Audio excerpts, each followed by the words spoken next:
ও মা, এ কেমন মেয়ে বিয়ে করে আনলো ছোটু? মেয়ের তো অনেক বেশি বয়স, রূপ রঙেও কিছু নেই। কোথায় আমাদের ছোটু, আর কোথায় এই মেয়ে? এই বাড়ির লক্ষ্মী হিসেবে একদমই মানায়নি ওকে। পিসি শাশুড়িকে চা দেওয়ার সময় নিজের প্রতি এমন মন্তব্য শুনে দিশা থমকে গেল। আরো বেশি কষ্ট পেল শাশুড়ি মাকে নির্লিপ্ত থাকতে দেখে। আজ প্রায় 1 মাস হতে চলল ছোটু অর্থাৎ নীলাদ্রিকে বিয়ে করে এই বাড়ি এসেছে দিশা। ওরা সমবয়সী, কলেজে পরিচয়, তারপর একে অপরকে ভালো লাগা, আর আজকে তারা স্বামী স্ত্রী। যাই বলো বৌদি, বিয়ের আগে যদি দেখতাম একে, আমি ঠিক চটুকে বুঝিয়ে এই বিয়ে ভাঙিয়ে দিতাম। কোথায় আমার ননদের মেয়ে ছিল, কত সুন্দরী, শিক্ষিত, ছোটুর পাশে দাঁড়ালে একেবারে যেন রাজ্যটক। তোমারও তো পছন্দ ছিল, শুধু ছোটুর মতামতকে মানতে গিয়ে নিজেদের বাড়িতে এমন একটা মেয়েকে আনলে। ছোট একে পাশে নিয়ে বেরোতে পারবে তো? রংটাও কেমন চাপা, মুখশ্রীতেও কোনো লক্ষ্মীশ্রী নেই। বাড়ির বউ কোথায় লক্ষ্মী প্রতিমার মতো হবে তা না। যাই বলো বাপু, আমার কিন্তু পছন্দ হয়নি। দিশা আর দাঁড়িয়ে থাকতে পারল না, প্রচন্ড কষ্ট পেল।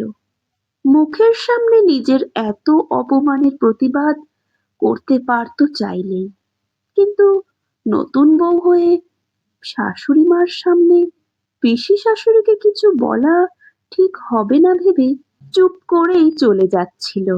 দাঁড়াও দিশা, তুমি যেও না। শাশুড়ি মার আদেশে ওই জায়গায় দাঁড়িয়ে পড়ল দিশা।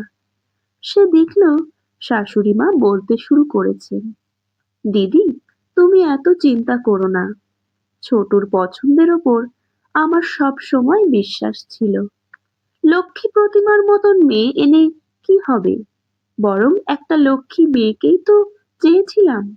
রূপ রং বয়স সব দেখে যে মেয়েকে আনতাম, সেই যে আমাদেরকে ভালোবাসতো, আমাদের সংসারকে আগলে রাখতো, সর্বোপরি আমাদের ছোটুর যোগ্য স্ত্রী হয়ে সারা জীবন বন্ধুর মতন আমার ছেলেটার পাশে থাকতো, তাকে বুঝতো, তার তো কোনো নিশ্চয়তা ছিল না। এর থেকে ছোট যাকে দেখেছে এতদিন, নিজের আর এই বাড়ির যোগ্য মনে করেছে, তাকে নিয়ে এসে ঠিকই করেছে। তার জীবনে সে যা ভালো বুঝেছে তাই করেছে। সারা জীবন তো তাকেই থাকতে হবে। আমরা আর কদিন। আর দিশা আসলেই একটা লক্ষ্মী মেয়ে। এই বাড়িতে আসার পর থেকে কত সুন্দর করে আমার সংসারটাকে গুছিয়ে রেখেছে, আর এখন আমাকেও আর কিচ্ছুটি করতে দেয় না। আজও তোমার জন্য নিজের হাতে সব রান্না করেছে। নিজের অফিস থাকলেও সকাল সকাল উঠে পড়ে, সংসারের সব কাজ গুছিয়ে অফিস যায়। আমাকে আর তোমার দাদাকে নিজের মা বাবার মতন ভালোবাসে। কথায় আছে না, আগে দর্শনধারী, তারপর গুণ বিচারী। কিন্তু কিছু ক্ষেত্রে আগে গুণটাই বিচার করতে হয়, রূপ রং নয়। বরং একটা মেয়ের ব্যবহারই বলে দেয় সে কতটা লক্ষ্মী।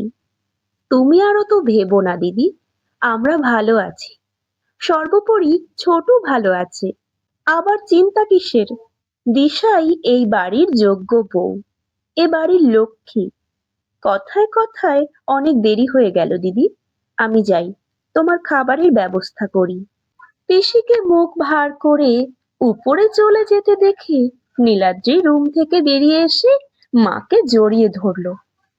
প্রথম থেকে না হলেও পিসি এবং মায়ের কিছু কথা শুনেছে সে।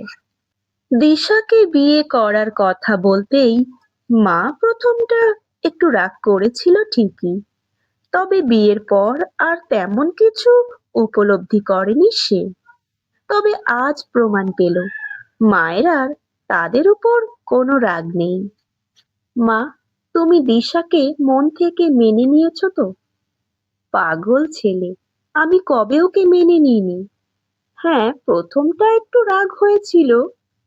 আমার একমাত্র ছেলে, কোথায় আমি দেখে শুনে বিয়ে দেব তা না করে সেই কবে থেকে প্রেম করে বসে আছে ছেলে, অথচ আমাকে জানতে পর্যন্ত দেয়নি। দিশার উপর আমার রাগ কিসের? ও তো আমার মেয়ে, আর মেয়ে মানেই তো লক্ষ্মী। আর মা লক্ষ্মী যখন স্বয়ং আমার বাড়িতে এসে উপস্থিত হয়েছেন, আমি কি তাকে না মেনে নেওয়ার স্পর্ধা দেখাতে পারি? দিশা এবার নিজেকে আটকাতে না পেরে কেঁদে ফেলল। পাগলি মেয়ে, বাড়ির লক্ষ্মীকে এভাবে কাঁদতে আছে? বাড়ির অমঙ্গল হবে না? আয়, তুইও কাছে আয়, ওভাবে দূরে দাঁড়িয়ে আছিস কেন?